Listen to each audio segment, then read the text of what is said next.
Hello everyone, I hope all of you are doing well.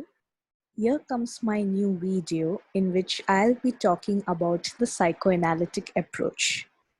But before delving into the psychoanalytic approach, I would first like to explain what are theoretical approaches to counseling. So, let's get started.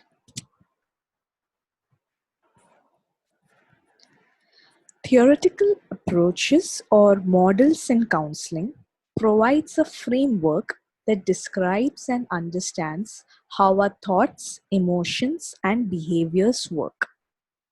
Now, different approaches exist because there are different ways to explain the psychological phenomena. Most approaches fall within four broad categories, and those are psychoanalytic, affective, cognitive, and behavioral. So the psychoanalytic approach I'll be covering in length in this video, and the rest I'll be covering in my upcoming videos. And counselors make use of one of these approaches or a combination of many in order to help their clients overcome their issues. The psychoanalytic approach. This approach was developed by Sigmund Freud in the early 1900s.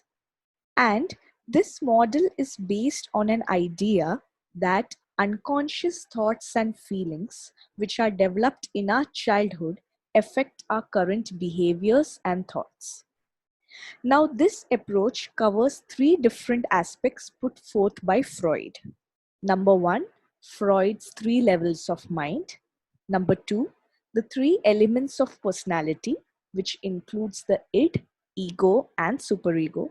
And number three, defense mechanisms. Freud's three levels of mind. Sigmund Freud believed that there are three parts of the mind, and each one of it plays an important role in influencing behavior. The first is the conscious mind. Now, conscious mind consists of an awareness of whatever is happening around you in the present moment, and it also includes thoughts, feelings, memories of which we are aware of at any given time. The second is the unconscious mind. The unconscious mind contains unconscious thoughts and feelings which are unpleasant or unacceptable, like pain, anxiety, embarrassing memories. And the last is the subconscious or the preconscious mind. It is an area between these two, and this part contains aspects of both. Okay, now comes three elements of personality. According to Freud, there are three elements of personality which work together to create complex human behaviors. First, I'll explain each one of them, and then I will provide you with a real life example that shows how these three elements work together. First is the id. Now, the id is driven by the pleasure principle, and it strives for immediate gratification of all desires, needs, and wants. Second is ego. This ego develops from the id, and it's that element which considers the present reality. And the last is the superego. Now, the superego controls the sense of right and wrong and all the moralistic standards which we acquire from our parents, our religious practices, and from the society. Now, imagine yourself in an office meeting where you have started feeling hungry all of a sudden. The id, whose only aim is to satisfy the immediate needs and wants, will urge you to eat right this second. The ego, on the other hand, will consider the current situation you are in and will tell you that you can't eat right now as you are in the middle of an important meeting. The superego, the one that loves to comply with the norms of the society, will remind you how eating during an important meeting is rude and inappropriate. According to Freud, the key to a healthy personality lies in the balance among these three elements. Moving on to the next slide, defense mechanisms.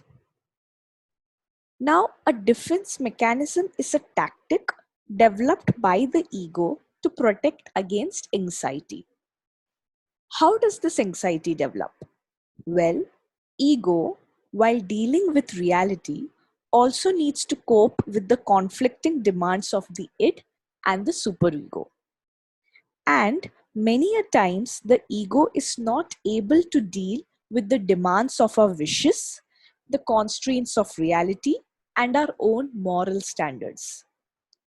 During such times, the anxiety comes into picture, acting as a signal to the ego that things are not going the way they should. As a result, ego makes use of some sort of defense mechanisms to reduce these feelings of anxiety. I'll be covering the 5 most common defense mechanisms employed by the ego. The first is repression. Repression involves keeping information out of conscious awareness. For example, the repressed memories of an individual that contains abuse suffered during childhood. Now, these memories will never disappear, but that person may have difficulty forming relationships later in life, which shows how such memories influence his current behaviors and thought patterns. Second is reaction formation. Reaction formation implies taking up opposite feeling or behavior. For example, you don't like a specific person, but when that person comes in front of you, you act all nice and friendly. The third is projection. Projection means taking our own unacceptable qualities of feelings and then ascribing them to other people. Again, for example, if you have a strong dislike for someone, you might instead believe that that person doesn't like you. The next is sublimation. It means taking out our unacceptable impulses and converting them into acceptable behaviors. The best example of this can be a person who is feeling extreme anger will take up boxing to vent out that frustration. And the last is denial. This is self-explanatory. It means unable to face reality or admit an obvious truth.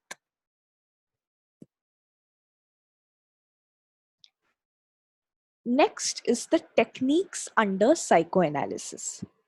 In this section, we will understand the techniques used by the counselor who practice psychoanalysis during the counseling sessions.